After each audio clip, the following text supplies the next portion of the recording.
Siddipet constituency నియోజకవర్గాలు ఒక్కో నియోజకవర్గానికి ఇండ్లు ఇంద్రమ్మ ఎలాంటి వివక్ష లేకుండా ఇస్తున్నారు. గత ప్రభుత్వం లాగా కాదు. గత ప్రభుత్వం పార్టీ కండవ కప్పుకోవాలి, కండవ కప్పుకోకుంటే నిధులు కాదు ఏమి పథకాలు ఇయ్యలే. ఆ నియోజకవర్గానికి మొత్తం మొండిచే ఏం చేసుకుంటావో చేసుకోపో, మేము ఇయ్యము, వచ్చి కండవ కప్పుకో, కేసీఆర్ కాళ్ళు మొక్కుకుంటా ఊడిగం చేస్తే మేము మీకు నిధులు ఇస్తామని చెప్పేసి చేసిరు. సేమ్ ఇట్లానే మునుగోడు నియోజకవర్గంలో కూడా రాజగోపాల్ రెడ్డిని ఇబ్బంది పెడితే నువ్వు ఏదైనా చేసుకో అని చెప్పేసి రాజగోపాల్ రెడ్డి తెలివిగా ఏం చేసిండే రాజీనామా చేసి మళ్ళీ బై ఎలక్షన్ తీసుకొచ్చిండు. ఎమ్మటే రోడ్లు తెల్లారేసరికి రోడ్లు పడేటట్టు చేసిండు. సుక్కలు చూపించిండు అప్పుడున్న ప్రభుత్వానికి రాజగోపాల్ రెడ్డి.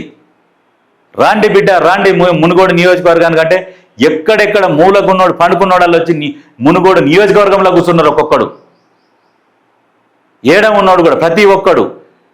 తెలంగాణ కాదు, ఆంధ్ర కాదు, మొత్తం తెలుగులు ఎక్కడుంటే అక్కడ ఏ కాన్స్టిట్యున్సీలో ఎలక్షన్లు జరుగుతున్నాయి. ఇంత రచ్చ రచ్చ నడుస్తున్నది. ప్రతి ఛానల్, ప్రతి YouTube channel, satellite channel, national ఛానళ్ళల్లో ఎక్కడ చూడు ఏం జరుగుతుంది అని చెప్పి చూపించిండు. ప్రతి ఒక్కరు చూపించారు. బెట్టింగ్లు నడిచినాయి. మీరు ఆ నియోజకవర్గానికి వెళ్ళే మునుగోడు నియోజకవర్గం మీద అప్పుడున్న ప్రభుత్వం వివక్ష చూపితే రాజగోపాల్ రెడ్డి ఆ పని చేయగానే తెల్లారేసరికి సంక నాక్కుంటా నియోజకవర్గానికి వచ్చిర్రు. రోడ్లు తెల్లారేసరికి రోడ్లు అన్నీ ఏం కావాలని అది చేసిరు. అట్లా చేపించిండు. మీ వివక్ష తెలియదా మీరు చేసింది? అందుకనే ఇప్పుడున్న రేవంత్ రెడ్డి అట్లా చేస్తలేడు. సిద్దిపేటకు కూడా వివక్ష లేకుండా ఎలక్షన్లప్పుడే రాజకీయాలు, మిగతా సమయంలో రాజకీయాలు కాదు అని చెప్పేసి క్లియర్గా చెప్పి అన్ని ఇండ్లు ఇచ్చిండు. 3500 చొప్పున ఇందిరమ్మ ఇండ్లు ఇచ్చిరు. మీరు ఇచ్చిర్రు ఎక్కడైనా? మీ డబల్ బెడ్రూమ్లు ఏడా ఇచ్చిరు? పిల్లర్లు ఊగుతాయి.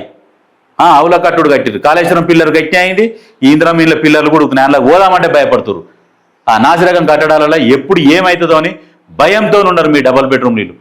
గట్టి పొంకనాలు ఎట్టగొట్టిండంటే ఎవడైనా ఇంటికి చుట్టం వస్తే కాలు గోడ తలితే ఎటవంతరా ఎటనే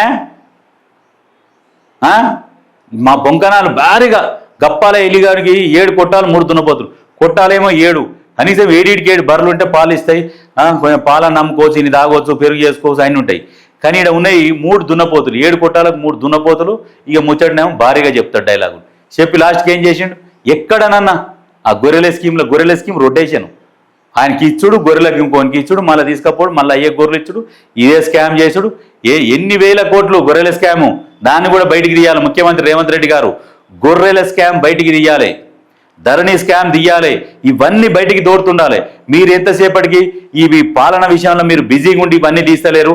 కానీ ఒక్క రోజన్నా ఏదో ఒక రోజు వీటి మీద ఒక్కసారి ఫోకస్ చేయమని మేము రిక్వెస్ట్ చేస్తున్నాం. ఎందుకంటే తెలంగాణ ప్రజల సొమ్మది ఆగమైపోయింది. దాని మీద కూడా ఒక్కసారి విచారణ జరుపుర్రి. దోషులు ఎవరు వాళ్ళని పట్టుకరారి నిలబెట్టుర్రి తెలంగాణ ప్రజల ముందా. ఇగో ఈ దొంగలు గొర్రెల స్కామ్లో ఇంత తిన్నారు, ధరణి స్కామ్లో ఇంత తిన్నారు, ఫార్ములా ఈ కార్ రేస్లో తిన్నారు, కాళేశ్వరంలో తిన్నారు. దేంట్లో తినంది ఏది చెప్పండి? జిహెచ్ఎంసీది కూడా దాంట్లో కూడా మిగులు బడ్జెట్ కూడా తిన్నారు. దేవుని సొమ్ములు కూడా తిన్నారు. ఏది యాదగిరి గుట్టల 1300 కోట్లతోనని చెప్పేసి భారీగా గుడి డెవలప్మెంట్ అని చెప్పారు. ఏం నిధులు చేసిరు? ఏం వేసిరు? వేసే మా అంటే ఏది 500 కోట్లు టెండర్లు పిలిచి చేసిరు. మిగతా పైసలని నామినేషన్ కింద.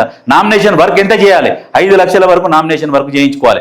వీళ్ళు ఏం చేసిరు? పాటలు కింద నామినేషన్ వర్క్ ఎస్టిమేషన్ ఎంత వేసుకుంటారు? 1 లక్ష ఉన్నదానికి 4 లక్షల నామినేషన్ వరకు అంటే ₹1 కోటి ఉన్న 4 కోట్లు చేసి వీళ్ళే మళ్ళీ కటింగ్ చేసి నామినేషన్ వర్క్ చేసి ఆ దేవుని సొమ్ము కూడా విపరీతంగా దొంగలు వీళ్ళు. అందుకనే ఏ దేవుడు కూడా కనికరిస్తలేడు, సహకరిస్తలేడు. మీకు కాలం కూడా అందుకనే సహకరించలే. మీరు 1000 కోట్లు ఖర్చు పెట్టిన ఎలక్షన్లల్లా ప్రకృతి కూడా సహకరించలే, కాలం సహకరించక ఓడిపోయారు.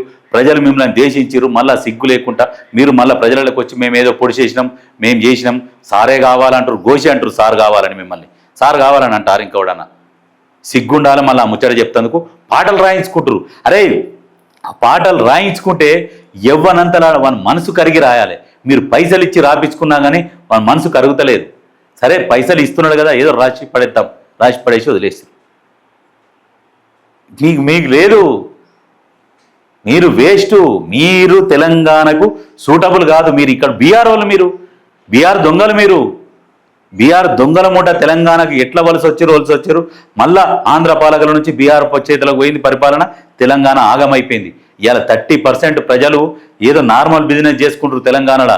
అసలు దొంగలు మొత్తం మిగతా రాష్ట్రాల నుంచి, బీహార్ నుంచి, ఆంధ్ర నుంచి, రాజస్థాన్ అందరు వచ్చి చేసుకుంటారు. వాళ్ళందరికీ నువ్వు వచ్చినాక కూడా సహకరించింది నువ్వే. వాళ్ళందరికీ పెద్ద పెద్ద కాంట్రాక్టులన్నీ వాళ్ళకే. తెలంగాణలోని ఆగం చేసినావు. ఇంటికి ఉద్యోగం, బంగారు తెలంగాణ అన్నావు, గోశానం ఏదేదో ముచ్చట చెప్పినావు. ఒక్కటన్నా చేసినారా నాయన మీరు? ఏది చేయలే. మళ్ళీ మాట్లాడకూరు మీరు ఇక.